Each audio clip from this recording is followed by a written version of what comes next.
শূন্য করের দিন শেষ। যার টিআইএন নম্বর আছে এবার থেকে তাকে কমপক্ষে ২০০০ টাকা কর দিতেই হবে, কারণ করযোগ্য আয় নেই এমন ব্যক্তিদের ওপরও ২০০০ টাকা কর ধরার কথা ভাবছে সরকার। বিশ্লেষকরা ধারণা করছেন এ ধরনের পদক্ষেপের কারণে নিম্ন আয়ের মানুষ সমস্যায় পড়বে। বর্তমানে ব্যক্তি শ্রেণীতে টিআইএনধারীর সংখ্যা প্রায় ৮৬ লাখ। এর মধ্যে মাত্র ৩২ লাখ ব্যক্তি আয়কর রিটার্ন জমা দেন। যে ৩২ লাখ ব্যক্তি আয়কর রিটার্ন জমা দেন তাদের মধ্যে প্রায় ৮ লাখের করযোগ্য আয় নেই। এই ৮ লাখ ব্যক্তি আগে শূন্য আয় দেখিয়ে শুধুমাত্র রিটার্ন জমা দিতেন, কিন্তু এখন তাদের কমপক্ষে ২০০০ টাকা করে কর দিতে হবে। এতে সরকারের বাড়তি ১৬০ কোটি টাকা রাজস্ব আয় হবে। আর ন্যূনতম করের নিয়মটি যদি সব টিআইএনধারীর উপর প্রয়োগ করা হয় তবে এটি ৬২ লাখ ব্যক্তির উপর আরোপ করা হবে। এর ফলে ১২৪০ কোটি টাকা অতিরিক্ত রাজস্ব আয় হবে। রাজস্ব আয়ের বিষয়টি ছাড়াও ন্যূনতম করের নিয়ম বাস্তবায়ন করার পেছনে আরও কিছু কারণ রয়েছে। এই নিয়মের কারণে কর ব্যবস্থায় ন্যায্যতা আসে এবং সবার অংশীদারিত্ব নিশ্চিত হয়। আমেরিকার মতো দেশেও ন্যূনতম করের নিয়ম রয়েছে।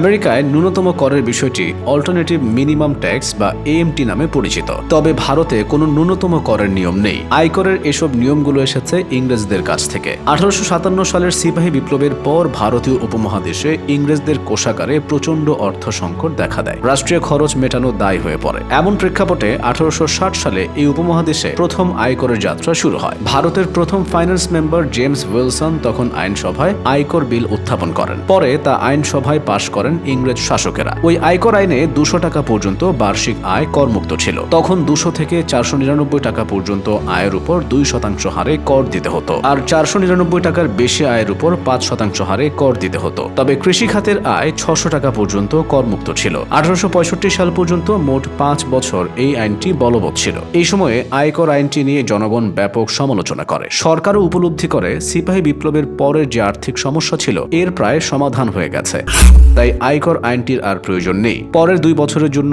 আইনটি স্থগিত করা হয়। কিন্তু ১৮৬৭ সালে এসে আবার বাজেট ঘাটতিতে পড়ে তৎকালীন ইংরেজ সরকার। তখন বাধ্য হয়ে ভারতের আইনসভা আবার আরেকটি আয়কর আইন করে। তখন করের হার হ্রাস করে ১.৬০% করা হয়, আর ৫০০ টাকা পর্যন্ত আয় করমুক্ত করা হয়। এই আইনে কৃষি খাতের আয়কে পুরোপুরি করমুক্ত রাখা হয়। তবে ১৮৭৩ সালে এসে এই আইনটিও বাতিল করা হয়। এরপর ১৮৭৭ থেকে ৭৮ সালে দুর্ভিক্ষের প্রেক্ষাপটে আবারও আইনটি বলবৎ করা হয়। এ সময় ব্যবসায়ীদের লাইসেন্স নিলে কর দিতে হতো। পরে ১৯১৮ সাল পর্যন্ত নানা ধরনের সংশোধনের পর ওই আয়কর আইন মেনে কর আদায় করা হতো। ১৯১৪ থেকে ১৯১৮ সাল পর্যন্ত চলা প্রথম বিশ্বযুদ্ধের সময় ভারতীয় উপমহাদেশের অর্থনীতি ব্যাপক ক্ষতিগ্রস্ত হয়। ফলে ইংরেজরা নতুন আয়কর আইনটি ব্যাপকভাবে সংশোধন করে করের পরিমাণ বাড়িয়ে দেওয়া হয়। তবে ১৯২২ সালে ইংরেজ সরকার রাজস্ব সংক্রান্ত সবগুলো আইন এক করে প্রথমবারের মতো একটি পূর্ণাঙ্গ আয়কর আইন প্রণয়ন করে। ১৯২২ সালের এই আইনটি স্বাধীনতার পরও বাংলাদেশে চালু ছিল।